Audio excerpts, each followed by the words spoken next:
જો કે એક એમ્બ્યુલન્સને પણ આટલા બધા ટ્રાફિક પોલીસ ઓફિસરો ઉભો રહેવા છતાં પણ જો એ લોકો રસ્તો નથી આપી શકતા તો પછી આ ટ્રાફિક ઓફિસરો અને ટ્રાફિકના હવાલદાર અને ટ્રાફિકના પીઆઈનું શું કામ અહીંયા આગળ?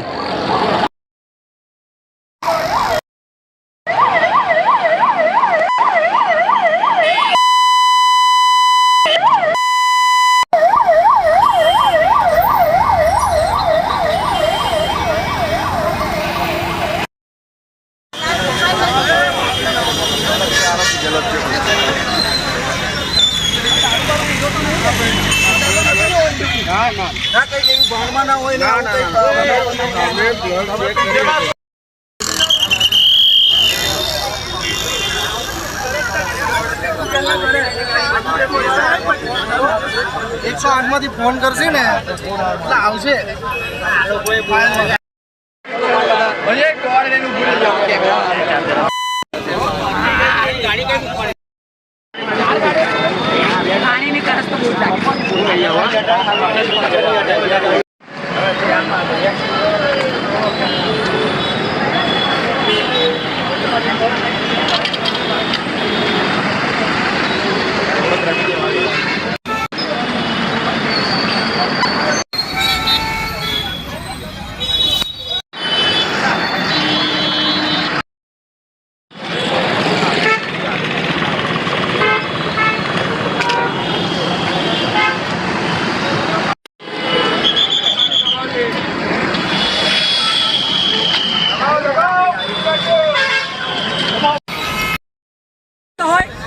ચોક્કસપણે એનું આજીવન લાયસન્સ રદ કરી દેવું જોઈએ અને પોલીસ વાળાઓએ આની પર તાત્કાલિક એક્શન લેવી જોઈએ.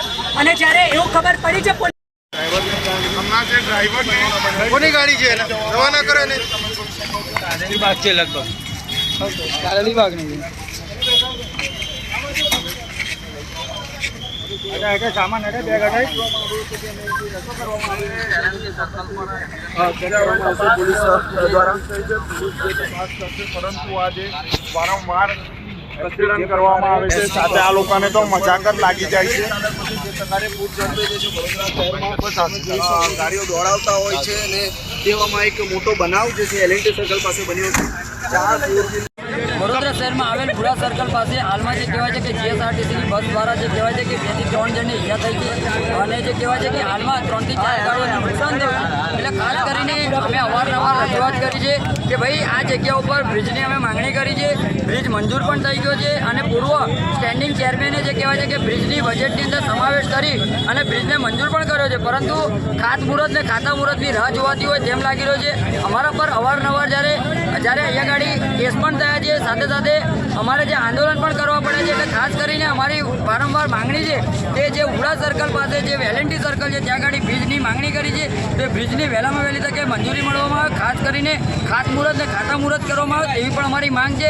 કારણ કે આ બ્રિજ પર જે કહેવાય છે કે આ રોડ પર અવારનવાર અકસ્માત થતા હોય અને અકસ્માતની અંદર ઘણા લોકોના મૃત્યુ થાય છે. એટલે ખાસ કરીને આપના ન્યૂઝના માધ્યમથી અમારી વડોદરા શહેરના મેયરશ્રી, કમિશનરશ્રી, ચેરમેનશ્રી સાથે પોલીસ કમિશનર સાહેબ, ટ્રાફિક અધિક્ષક સાહેબ તમામને જે સંકલન મિટિંગ કરી અને વહેલામાં વહેલી તકે આ બ્રિજને મંજૂર કરવો જોઈએ. સાથે સાથે આ બ્રિજને વહેલામાં વહેલી તકે ખાતમુહૂર્ત કરી અને તાત્કાલિક કામગીરી ચાલુ કરવી જોઈએ તેવી અમારી માંગ છે. કમલેશભાઈ, આમાં કેટલા જણની ઈજા પહોંચી હશે? 2 થી 3 જણની ઈજા થઈ છે અને 3 થી 4 ગાડીઓને નુકસાન થયું છે. અને જીએસઆરટીસી બસવાળા ભાઈએ એવું કહે છે કે ભાઈ બ્રેક ફેલ થઈ ગઈ હતી. એટલે કુદરતી ભગવાન કરે સારું છે કે બ્રેક ફેલ થઈ ગઈ હતી, ગાડીઓને જે કહેવાય છે કે નુકસાન થયું છે. પરંતુ જો કોઈ વ્યક્તિ ઉપર ચડાવી દીધી હોત તો આજે વડોદરા શહેર માટે ખૂબ જ ખરાબ દિવસ હોત. એટલે ખાસ કરીને આવી રીતના બીજા બનાવ ન બને તે માટે બમ્પની પણ અમે વારંવાર રજૂઆત કરી છે, તો બમ્પની પણ જોગવાઈ કરવામાં આવે એવી અમારી માંગ છે.